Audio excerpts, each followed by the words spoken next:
Welcome to a new special episode of the podcast AI Unraveled, created and produced by Etienne Newman, who's a senior engineer and a passionate soccer dad from Canada. That's right. If you're looking to deepen your understanding of AI, definitely make sure to like and subscribe to AI Unraveled wherever you get your podcasts, especially on Apple. Good call.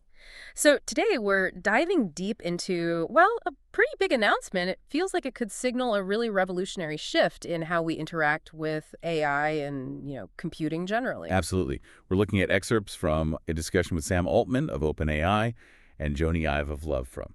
Some heavy hitters there. Definitely. Our mission today is basically to unpack their vision for future AI devices, this whole collaboration, and figure out what it actually means for you listening. It's a really interesting vision, and it apparently started a couple of years back, just conversations between Altman and Ive. Right. They were kicking around ideas about where AI meets new kinds of computers. What does that actually look like? And these two, they've seriously shaped tech as we know it. Sam Altman, obviously CEO of OpenAI. The ChatGPT powerhouse. Exactly.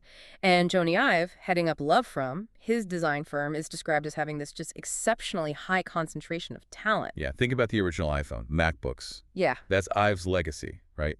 Defining pieces of technology. Totally. So they were talking, and apparently it became clear they needed like a third entity. That seems to be the story, which led to the creation of I.O., about a year ago, founded by Altman, but also with some really remarkable engineers. Who were they? Scott Cannon, Evans Hankey, and Tang Tan, described as, extraordinary engineers. Okay.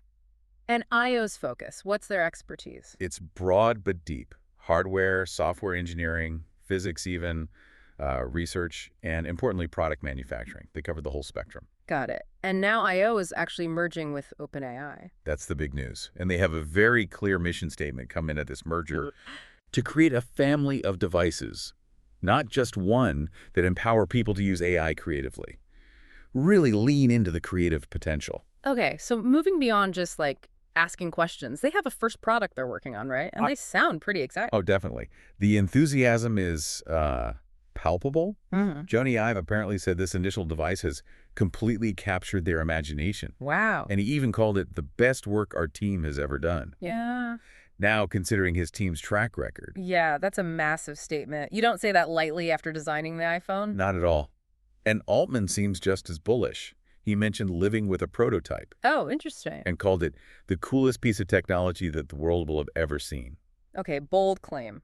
But it suggests they think they're onto something fundamentally different. Exactly. And part of that comes from their critique of what we use now.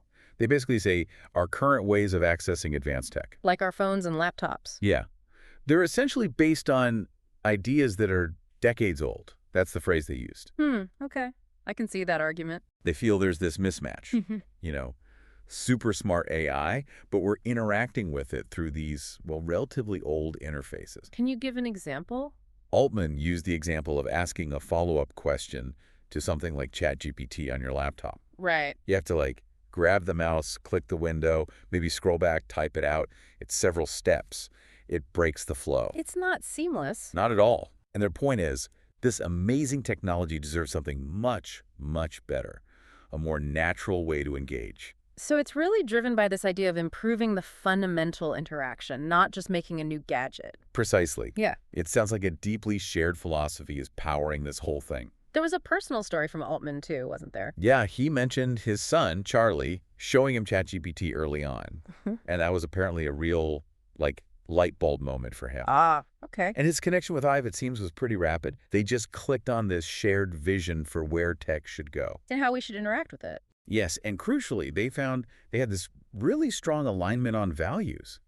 Like, when is technology actually good for people, and when does it, potentially go wrong? That ethical underpinning seems important here. Very.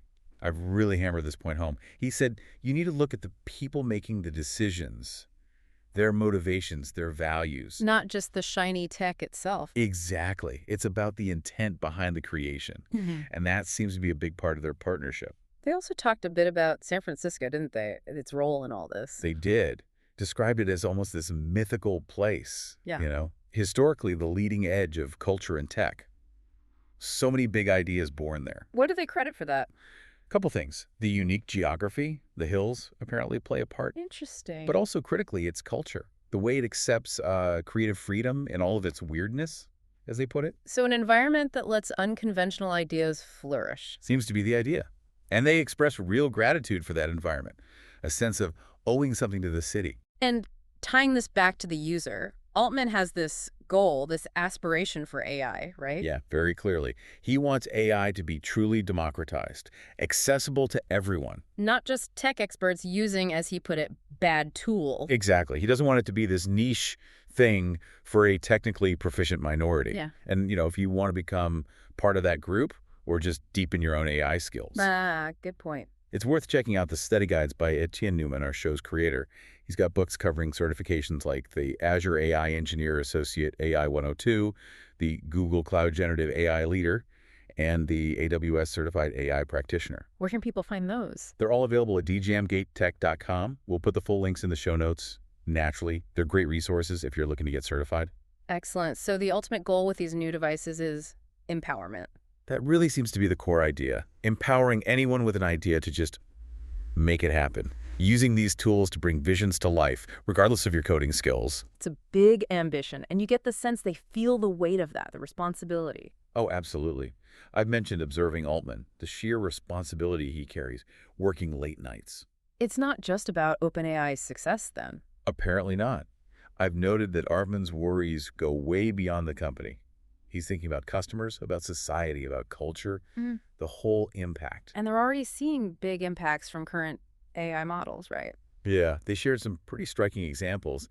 Users describing AI capabilities as genius level in various fields. Wow. Like what? Things like massive productivity boosts. They mentioned scientists being maybe 2 or 3 times more productive using these tools. 2 or 3 times. I mean, think what that could mean for research. Exactly. That's the implication. Potentially accelerating breakthroughs, like finding cures for diseases faster. It's that kind of potential they're seeing. So there's a real optimism there. Definitely.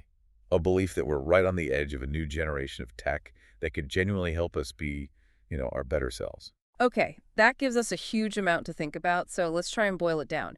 What are the key takeaways from this deep dive? Well, I think number one is this OpenAI love from collaboration. Altman and Ive driving it. It's a serious attempt to completely rethink personal computing, putting AI right at the very core. Not just adding AI features to old designs. Right. It's built on this shared vision, this focus on making interaction more intuitive, more empowering for the user. And the buzz around the first prototype suggests it could be a really significant leap. And if you're excited by this tech and want to get deeper into AI yourself, those books are a good place to start. For sure. Etienne Newman's Study Guides Azure AI 102, Google Cloud Generative AI Leader, AWS AI Practitioner.